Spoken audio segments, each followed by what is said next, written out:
All right, welcome back, everybody. Politics and Profits, Rick Amato here. Of course, we talk about business, we talk about current events, we talk about politics, and now we turn our focus to the business world, and specifically real estate. You know, real estate is both business and it's both a personal a personal thing, and it can be both. So, what is happening in a real estate world in light of the coronavirus and the unemployment rate in the economy? Joining me this time from San Diego is the official realtor of the San Diego Padres, Melissa Tucci. Melissa, good to see you. Yeah, good to see you too. Thanks for having me on. It was great to have you. And Melissa, of course, real estate differs from city to city, region to region. So, you know, we'll try and hit different perspectives here.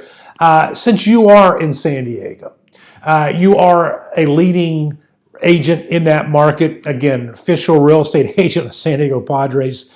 What's happening here in San Diego in the residential home housing market? And you know, what might you expect to tell our viewers to see with housing prices going forward in light of coronavirus? So it's really interesting because when the coronavirus shelter in place first happened, there was a lot of people very nervous, a lot of people taking their homes off of the market, buyers, halted, cancellations. But quite honestly, in the last 6 weeks, I have been so busy. The real estate market has been booming, and the lack of inventory compared to last year at this time is down about 60%. And the buyers are up, and the interest rates are extremely low. And it's a crazy seller's market right now. I recently just experienced on a new listing I had in a nice neighborhood, 14 offers in 3 days, almost 100,000 over the list price. And granted, that's not typical, but what is typical that we're seeing right now is there is so much activity in the real estate market because I think people are realizing, especially from being quarantined, that maybe they need a bigger space, that they need to take advantage of the low interest rates, that, we've just kind of gotten accustomed to this is our way of life. Showing properties now, you need to wear a mask, you need to follow protocol, some with booties and with hand sanitizer and gloves. So it's just a different world we're kind of immersing ourselves into, but you wouldn't know that there was a pandemic going on because the real estate market in San Diego is exceptionally busy.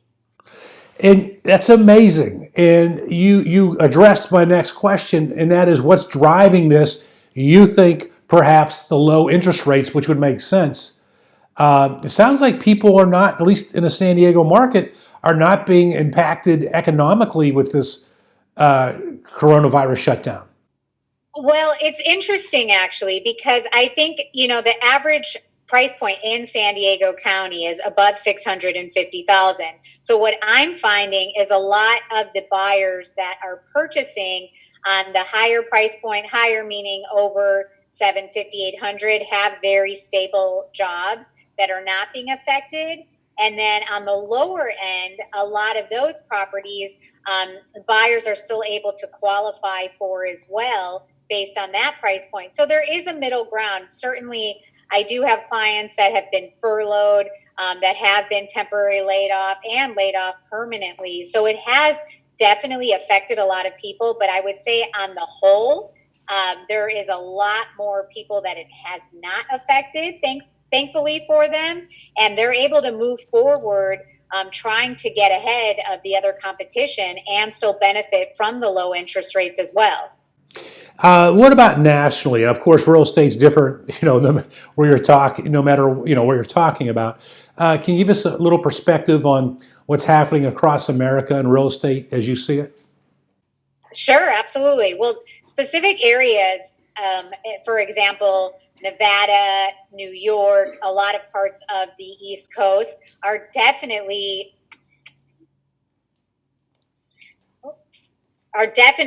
much more affected in a negative way based on the fact that all of their stores and their whole world is completely shut down where people are afraid to even, go outside their home. So I think from a perspective of East Coast versus West Coast and Midwest, the West Coast has definitely been much more positively affected by this. And I think the East Coast hopefully will get out of it. But I personally have seen the trends that they're probably about 6 months to a year behind what we're experiencing. I see. Okay. Melissa Tucci, this was not the information I was expecting, and it's good news. Let's hope it continues. Any final comments? It's always funny that the comment that you just said, because a lot of people who are not in the market or not selling or not buying, they're like, is everything okay? Are you able to still have business? Are people, just scared to go in houses? And I'm like, it's the complete opposite. So I'm happy to inform because, like I said, people are going to the grocery store, beaches and malls are opening up. And it's just, you're meeting people, you're wearing masks. It's the new norm. And people are wanting to benefit. And still, San Diego is one of the best places to live in the world. And that's why I think our market and real estate market is still going to boom and still thrive. All right. You are the official realtor of the San Diego Padres. When are we going to see the Padres back at Petco Park playing some ball? Well, rumor has it that they will be back, but we will only be seeing them on TV this year. So that's better than nothing. I'll take that from a sports avid watcher, but hopefully, obviously, everything will be back to normal for next year's season. All right. Melissa Tucci, we thank you for joining us, sharing us your insight and expertise, and we look forward to having you back. Likewise. Have a good day. Thanks so much. You too. Broadcasting from the Liberatory CPA Studios, I'm Rick Amato. That's our show. Thank you. Politics and Profits with Rick Amato is brought to you by Liberatory Accounting, the IRS problem solvers. To find out how Liberatory Accounting can help you, call 877-6-SOLVER. That's 877-6-SOLVER.